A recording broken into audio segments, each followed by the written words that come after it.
You don't achieve worthwhile goals quickly or easily. They take time. They take struggle. They take relentless pursuit day in and day out. That's what it takes. But also, things don't usually fall apart quickly either. At least at first, it's a slow process. A little slip here, a little setback over there, a little wearing down of discipline and will over time. That's the thing. Success and failure are generally slow processes. Either slowly building things up or gradually tearing them down. And that's why I say you've got to pay attention. You have to watch. You have to watch every single second. Because those seconds, they turn into minutes. And minutes turn into hours. And hours turn into days. And days turn into years. And so, that second that just went by, that counted. And so did that second. And so did that one. And in those precious seconds, you are either building or you are decaying. You are either gaining ground or you are losing ground in that second. And in every second. Every second counts.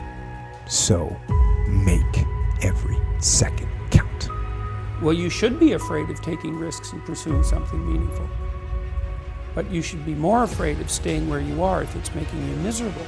It's like the first thing you want to do is dispense with the idea that you get to have any permanent security outside of your ability to contend and adapt. It's the same issue with children. It's like you're paying a price by sitting there being miserable. You might say, well, the devil I know is better than the one I don't. It's like, don't be so sure of that. The clock is ticking. Yeah, and if you're miserable in your job now and you change nothing, in 5 years you'll be much more miserable and you'll be a lot older. It's a luxury to pursue what makes you happy. It's a moral obligation to pursue what you find meaningful. And that doesn't mean it's easy. You know, if you take people, and I've told you this, and you expose them voluntarily to things that they are avoiding and are afraid of, you know, that they know they need to overcome in order to meet their goals, their self-defined goals. If you can teach people to stand up in the face of the things they're afraid of, they get stronger.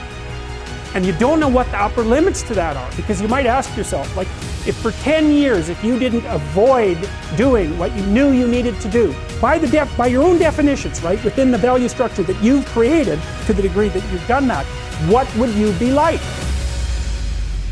Well, you know, there are remarkable people who come into the world from time to time, and there are people who do find out over decades-long periods what they could be like if they were who they were, if they spoke their being forward.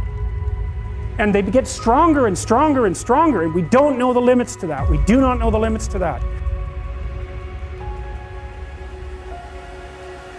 I wish I had not waited 14 years. Somebody said if you want to lose something, lose money. You can get that back. 8 out of 10 millionaires have been financially bankrupt. Walt Disney filed bankruptcy 7 times and had 2 nervous breakdowns. But don't lose time. There were 14 years I sat on the sideline. 14 years I said, I don't have an investor in me like Tony Robbins. 14 years that said, I don't have an MBA or a PhD, and I can't compete with these guys. I have the complexion of rejection. 14 years I silenced myself. Wow. And so I regret that, because there are some people that maybe if they'd heard my voice, they would not have turned to drugs. If they'd heard my voice, their lives would have taken a different direction. And I can't get those 14 years back.